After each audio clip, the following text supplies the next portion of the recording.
என் அழகி கோலம் போட அத நான் வாசல்ல உட்கார்ந்து ரசிக்க அது ஒரு தனி சுகம்தான். என்னதான் மாமா பொண்ணா இருந்தாலும் அவளை தூரமா நின்னு ரசிக்கிறதுல எவ்வளவு ஒரு சுகம் இருக்குல்ல. நீ பொறுமையா கோலம் போட்டு முடி. மாமா உன்னைய பொறுமையா ரசிச்சுக்கிறேன்.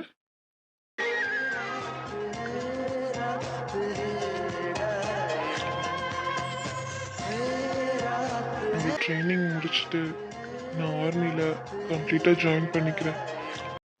ஏன் மாமா கூப்பிட்டீங்களா? ஆ, இல்லையே, இல்ல மகா, நான் ஒன்னும் கூப்பிடலையே.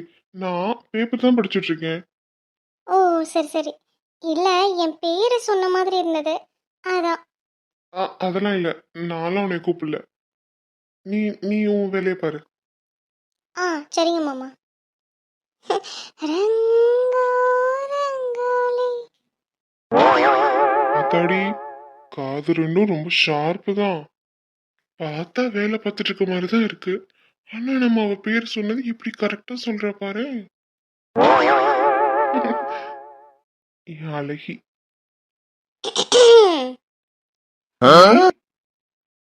வாங்க அண்ணி. வாக்கிங் போலான்னு வந்தீங்களா அண்ணி? நான் வாக்கிங் போறதெல்லாம் இருக்கட்டும். காலையிலே சார் வேகமா எழுந்திருச்சு இங்க உட்காந்து என்ன பண்ணிட்டு இருக்கீங்க? அதுவா அண்ணி, ஆ, காலையில இந்த குளிர்ந்த காத்துல உட்காந்து பேப்பர் படிக்கிறது எவ்வளவு நல்லா இருக்கு தெரியுமா அண்ணி? எது? நீ இவ்வளவு நேரம் பேப்பர் படிச்சிட்டு இருந்த அப்படிதானே? ஆ, ஆமா அண்ணி. ஏன் இப்படி கேக்குறீங்க? நான் இம்பட் நேரமா பேப்பர் தான் அண்ணி படிச்சிட்டு இருந்தேன். அதுவும் ஆர்மி சம்பந்தமா நிறைய போட்டிருந்தாங்க. அது எனக்கு யூஸ்ஃபுல்லா இருக்குமேனு அதை தான் அண்ணி படிச்சிட்டு இருந்தேன். ஓ அப்படியா? ஆமா அண்ணி. நம்பிட்டேன். பேப்பர் படிக்கிறதுக்கு சார் எதுக்கு இங்கேருந்து உட்காரணும்? உள்ள உட்காந்து ஹாயா படிக்கலாமே ஃபேன் காத்துல. அட என்ன அண்ணி நீங்க, நமக்கு கடவுள் எவ்வளவு அழகான இயற்கையை கொடுத்திருக்காரு. அந்த அழகை ரசிச்சுக்கிட்டு பேப்பர் படிக்கிறதுல எவ்வளவு சுகம் தெரியுமா? அதை விட்டுட்டு உள்ள ஃபேன் காத்துல உட்காந்து படிக்கிறதுலாம் நல்லாவா இருக்கு? அப்போ நீ இயற்கை அழகத்தான் இவ்வளவு நேரம் ரசிச்சிட்டு இருந்த. ஆ, ஆமா. டேய் வேண்டாம். நான் உன் அண்ணி. நானும் உன்னை வாட்ச் பண்ணிட்டு தான் இருக்கேன். மகா எங்கெங்கெல்லாம் போறாளோ அங்கங்க நீயும் போற. மகாவை வச்ச கண்ணு வாங்காம பார்த்துட்டே இருக்க. சொல்லு, இதுக்கெல்லாம் என்ன அர்த்தம்? என்ன நீ புதுசு புதுசா சொல்றீங்க? அதெல்லாம் இல்ல, நான் இங்க உட்காந்து பேப்பர் தான் படிச்சிட்டு இருக்கேன். நீங்களா ஏதாவது புதுசா சொல்லாதீங்க. டேய், இப்போ நீ சொல்றியா இல்ல நான் மகாவை கூப்பிட்டு என்னன்னு கேட்கட்டுமா? ஐயோ அண்ணி, அவளுக்குலாம் ஒன்றும் தெரியாது. அவளுக்குலாம் ஒன்றும் தெரியாதுன்னா அப்போ ஏதோ ஒரு விஷயம் இருக்கு. என்ன சார் மகாவை லவ் பண்றீங்களோ? Excuse me. எஸ். கொஸ்டினை நான் கேட்டேன். அந்த சைடு திரும்பி யாரை பத்தி சிரிச்சிட்டு இருக்கீங்க? இப்போ நீயா சொல்ல போறியா இல்ல நான் மகாவை கூப்பிட்டு கேட்கட்டுமா? ஐயோ அண்ணி அண்ணி வேண்டாம். நான் தான் மகாவா ஒன் சைடா லவ் பண்ணிட்டு இருக்கேன். பாரு, இது எப்பத்துல இருந்து? அது ரொம்ப நாளா. அடப்பாவி, இன்னும் அண்ணன் சத்யாவுக்கே கல்யாணம் ஆகல, அதுக்குள்ள சார் கல்யாணத்துக்கு ரெடி ஆயிட்டாரு. போங்க அண்ணி, நான் ஒன்றும் இப்ப கல்யாணம் பண்ணிக்கிறதுக்காக அவளை லவ் பண்ணல. என்னவோ தெரியல, ஒரு 2-3 வருஷமா அவ மேல எனக்கு லவ். அதுவும் ஒன் சைடா தான். அவகிட்ட சொல்றதுக்கு தயக்கமா இருக்கு. அதுவும் இல்லாம நான் ஃபர்ஸ்ட் ஆர்மியில கம்ப்ளீட்டா ஜாயின் பண்ணிக்கணும். அதுக்கப்புறம் தான் என் மனசுல உள்ளதை அவகிட்ட சொல்லணும். சரி சரி, பொறுமையாவே சொல்லு. அவ எங்க போயிட போறா? அதான் நீ, அந்த தைரியத்துல தான் நானும் இருக்கேன். அது வரைக்கும் இப்படி தூரமா உட்காந்து அவளை சைட் அடிக்க வேண்டியதுதான். Enjoy enjoy. ஆமா, உங்களுக்கு என்னைக்கு டியூ டேட் சொல்லியிருக்காங்க? இன்னைக்கு ஹாஸ்பிட்டல்ல அட்மிட் பண்ணணும்னு சொன்னாங்களே. ஆமாடா, இன்னைக்கு ஈவினிங் கிளம்புறேன். நீ குழந்தை பிறந்ததுக்கு அப்புறம் போலாம்ல? எனக்கும் ஆசையா தான் அண்ணி இருக்கு. நம்ம வீட்ல பொறக்க போற குழந்தை. அவளை என் கையால முதல்ல வாங்கணும்னு ஆசையா இருக்கு. இருந்தாலும் எனக்கும் ட்ரைனிங் இருக்கே. எனக்கு கொடுத்த லீவ் இன்னையோட முடியுது. ஸோ நான் போய் தான் அண்ணி ஆகணும். நெக்ஸ்ட் மந்த் கண்டிப்பா வருவேன். எல்லாத்துக்கும் சேர்த்து வச்சு நெக்ஸ்ட் மந்த் என் செல்லக்குட்டியை கொஞ்சம் கொஞ்சம் கொஞ்சிப்பேன். ம் சரி. சரிங்க அண்ணி. பார்த்து பத்திரமா இருங்க. சரிடா, எனக்கு என்ன கவலை? என்னை சுற்றி இத்தனை பேர் இருக்காக. எனக்கு என்ன வந்துட போகுது? எல்லாரும் என்னை கண்ணுக்குள்ளே வச்சு பார்த்துக்கிறாங்க. பிறகு எனக்கு என்ன கவலை? இருந்தாலும் சொல்லணும்னு தோணுது. பார்த்து பத்திரமா இருங்க அண்ணி. ம் சரி. சரி சரி, பார்த்தது போதும். இப்படியே அவளை பார்த்து பார்த்து கரைச்சிடாத. கொஞ்சம் உள்ள வா, அன்னைக்கு ஹெல்ப் பண்ணு. பரண்மேல இருக்க பைய எடுத்துக்கொடு. ம் சரிங்க அண்ணி.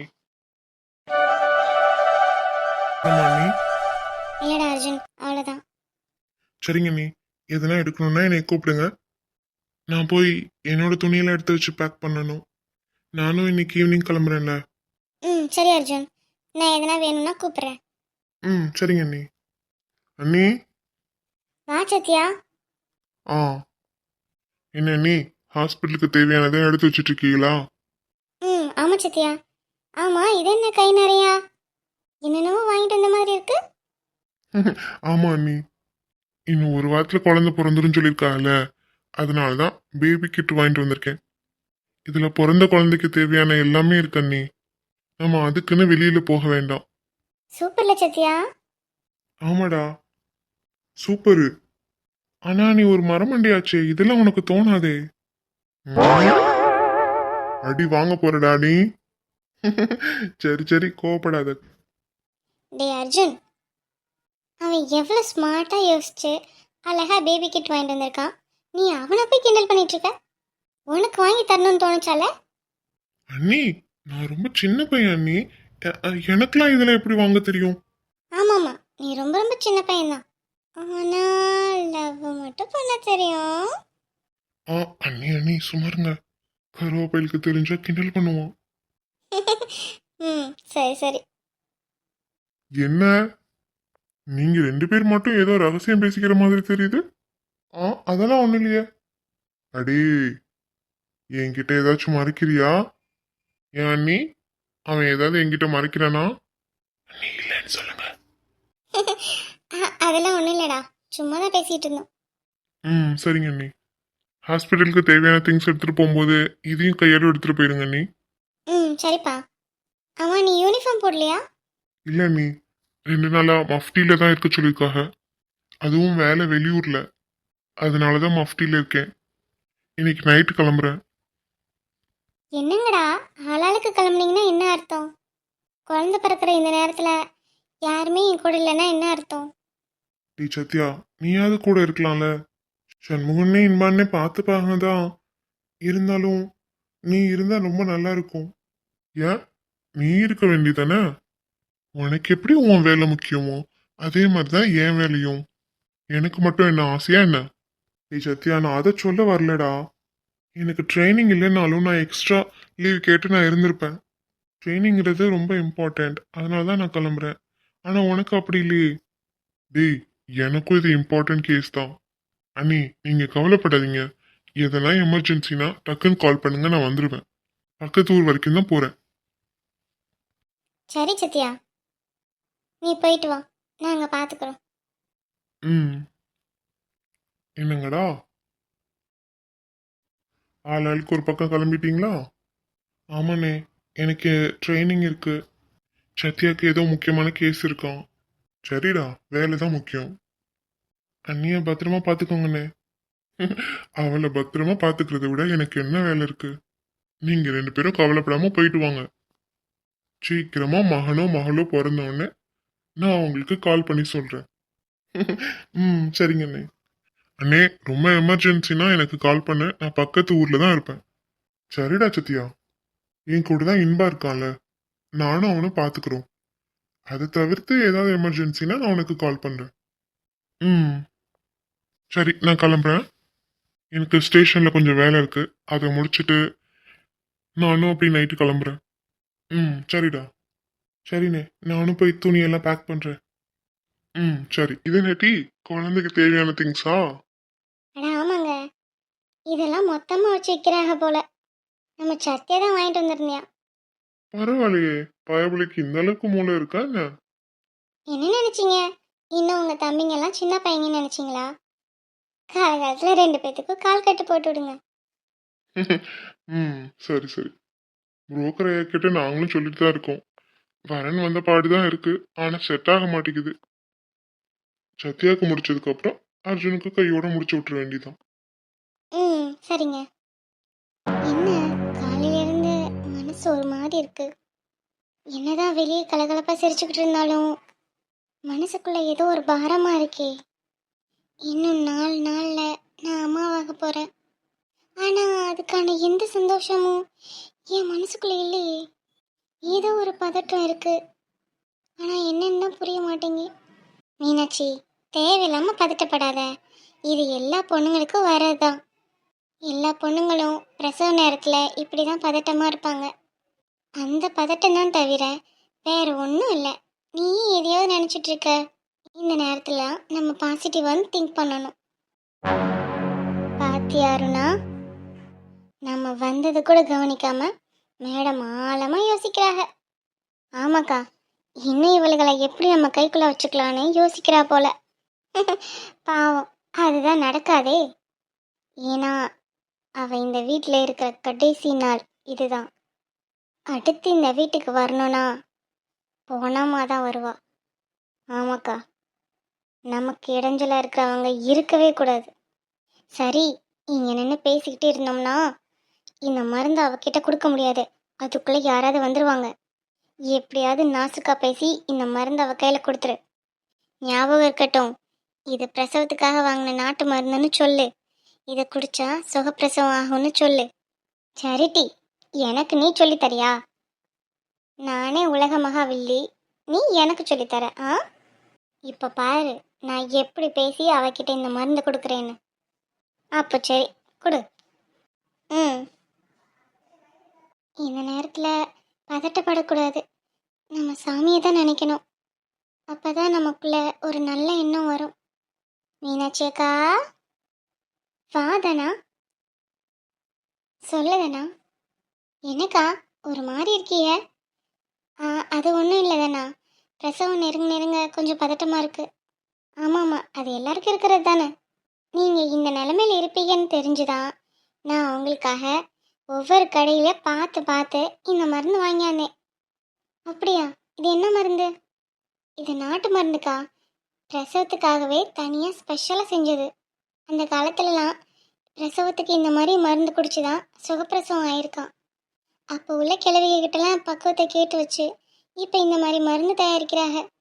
பக்கத்து தெருவில் கூட என் ஃப்ரெண்டு ஒருத்தி, அவள் மாசமாக இருந்தா. அவள் இந்த மருந்து தான் குடிப்பாளாம்.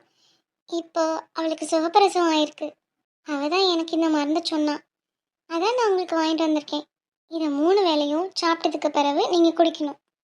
ஆனால் இதை டாக்டர்கிட்ட கேட்காம குடிக்கக்கூடாது தானா? டாக்டர் ஒரு மருந்து கொடுப்பாங்க, நம்ம நம்ம இஷ்டத்துக்கு குடிக்கக்கூடாதே. ஐயோ அக்கா, டாக்டர்லாம் அப்படி தான் சொல்லுவாங்க. அவங்கக்கிட்ட இருக்கிற மருந்தை நம்ம தள்ள கட்டி விடுறதுக்காக ஏதாச்சும் இல்லாத பொல்லாதமா சொல்லுவாங்க. நீங்கள் டாக்டர்கிட்டலாம் சொல்லாமல் வீட்டில் யாருக்கும் தெரியாமல் இந்த மருந்தை குடிங்க. ஏன்னா நம்ம வீட்டில் இருக்கவங்க கூட இதை குடிக்க வேணாம்னு தான் சொல்லுவாங்க. ஆனால் இந்த மருந்து ரொம்ப எஃபெக்ட் ஆனதுக்கா. உங்களுக்கு நார்மல் டெலிவரி ஆகிறதுக்கு ரொம்ப ரொம்ப சான்சஸ் இருக்குது. அதனால தான் சொல்கிறேன். சரிதானா? குடிக்கிறேன். தேங்க்ஸ்க்கா. என் மேலே உனக்கு எம்பிட்டு பாசம். நான் உனக்கு பணம் கொடுக்க மாட்டேன்னு சொல்லியும் எனக்காக நீ இவ்வளோ அக்கறையாக இருக்க. என் மேலே இவ்வளோ அக்கறைப்பட்டு எங்கெங்கெல்லாம் தேடி இந்த மருந்தை வாங்கியிருப்ப. ஆமாக்கா, அதுக்காகவாது நீங்கள் குடிக்கணும்.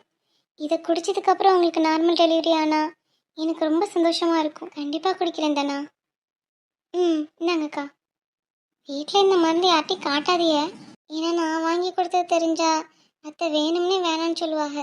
அதையும் சொல்கிறேன். பிறகு அத்தை என்னைய பிடிச்சி திட்டுவாங்க. சும்மாவே என்னை திட்டிகிட்டு இருக்காங்க. அதான்க்கா சொன்னேன். சரிதானா? நான் சொல்ல மாட்டேன். சரிக்கா, நான் வரேன். எனக்கு கொஞ்சம் வேலை இருக்குது. ம். ம். இது என்ன மருந்து?